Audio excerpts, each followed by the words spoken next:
नमस्कार सर्वांना. श्री स्वामी समर्थ. जय जय स्वामी समर्थ. मी रंजना पाटील माझ्या चॅनलमध्ये आपले सर्वांचे स्वागत करते. तर बघा, आज सकाळी लवकर आवरून घेतलं, दार वगैरे लोटून काढलं, रांगोळी वगैरे काढून घेतली. तोपर्यंत सुटलं पाणी वगैरे भरून घेतलं, प्यायचं पाणी, बाहेरचं पाणी सगळं भरून घेतलं. आणि पाणी भरून झाल्यावर देवपूजा करून घेतली. बघा, ही देवपूजा केलेली आहे मस्तपैकी.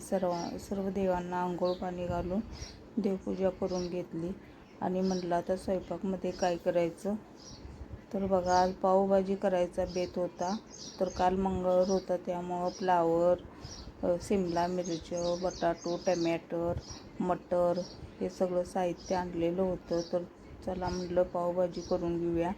मग हे सगळं निवडून घेतलेलं आहे. निवडून घेऊन पुन्हा धुवून वगैरे घेऊन ह्याचं कुकरमध्ये शिजत घातलेलं आहे. तर कुकरमध्ये मी बटाटो अर्ध चिरून घातलेले आहे आणि टमॅटर अख्खंच घातलेलं आहे. तर बघा, 2-4 किंवा 5 शिट्या द्यायच्या म्हणजे सगळं व्यवस्थित असं शिजतं. मग शिजून झाल्यानंतर बघा, असं कढई ठेवलेली आहे. त्यात बारीक चिरून तेल घातलं, पुन्हा कांदा चिरून घातला आणि असं कांदा मस्त लालसर होईपर्यंत भाजून घेतलेला आहे. आणि हे मिश्रण बारीक करायसाठी म्हणून ही मशीन आहे बघा, ह्याच्यामध्ये लोणी देखील निघतं. तर हे बघा, ही मशीन आहे, त्याने हे बारीक केलेलं आहे. तर खूप छान झालेलं होतं. तर बघा, सगळं एकसारखं झालेलं होतं, त्यामुळे मशीनीनंच मग बारीक करून घेतलं. छान झालेलं होतं. तोपर्यंत कांदा भाजून झालेला होता. मग त्यात चटणी, कांदा लसूण चटणी, लाल तिखट असं घालून घेतलं. आणि जरा पावभाजी मसाला, गरम मसाला असा घालून घेतलेला आहे. तर बघा, मस्त असं हे भाजलेलं आहे. आणि लसणाचं पाणी घातलं थोडं. तर बघा, लसणाचं पाणी घालून मस्त असं हलवून घेतलेलं आहे. आणि बघा, किती छान असं तवंग आलेलं आहे. ते बघा, तुम्हाला दिसतच असेल किती छान असं तवंग आलेलं आहे. आणि पुन्हा ते बारीक केलेलं मिश्रण आपलं ह्यात ओतायचं आहे. तर मग हे छान भाजून झाल्यानंतर मग ते मिश्रण सगळं आपण ह्यात घालून घेतलं. तर बघा, असं एकसारखं असं ओतून घेतलेलं आहे त्यात. तर बघा, एक जीव झालेला आहे. मशीनीनं खूप छान झालेलं आहे आणि ह्याच्यामध्ये लोणी देखील निघतं.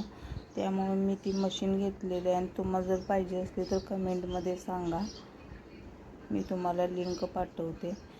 खूप छान आहे मशीनी. ताक, लोणी, असं लस्सी करायची असली तर खूप छान होते त्याच्यामध्ये. तर हे बघा, हे छान झालेलं आहे. आणि पुन्हा नंतर मग एक जीव करून घेतलं. खूप छान तवंग आलेला होता. आणि असं एक जीव सगळं असं करून घेतलं. याला 5-10 मिनटं असं हलवून एक जीव करून घ्यायचा आहे. आणि पुन्हा मग वरून थोडा पावभाजी मसाला टाकायचा आहे. आणि पावभाजी मसाला कोणता आहे तर एव्हरेस्ट पावभाजी मसाला होता. आणि नमक पण आपल्या चवीनुसार टाकायचे आहे. तर मी चवीनुसार मीठ टाकलेलं आहे त्यात. तर बघा, असं आणि ते एक जीव हलवून घ्यायचं आहे. आणि मग एक जीव हलवून घेतल्यानंतर वरून अशी कोथिंबीर घालायची आहे. तर खूप छान पावभाजी झालेली होती. तर बघा, खूप छान झालेले आहे एक जीव. मग मी स्वामींना पहिला नैवेद्य दाखवून घेतला. तर बघा, स्वामींना पण खूप पावभाजी अशी आवडलेली होती. स्वामींनी ग्रहण पण केली. तर बघा, स्वामींना पण खूप पावभाजी आवडली. मग स्वामींना नैवेद्य दाखवून घेतल्यावर सर्वांना पावभाजी दिली होती. सर्वांनी खाऊन घेतली. नंतर म्हणलं आता आपण खाऊन घेऊया म्हणून हे बघा, लादी आणि भाजून घेतलेले होते. सर्वांनाच भाजून दिलेले होते बघा. आणि ही भाजी आणि कांदा, लिंबू आधीच पिळलेला होता, बारीक चिरलेला कांदा, मस्त टेस्टी झालेली होती. तर या तुम्ही पण खायला पावभाजी. तर बघा, खूप छान पावभाजी झालेली होती, सर्वांना आवडली. तर तुम्ही पण या पावभाजी खायला. तर माझा व्हिडिओ तुम्हाला कसा वाटला ते कमेंटमध्ये सांगा.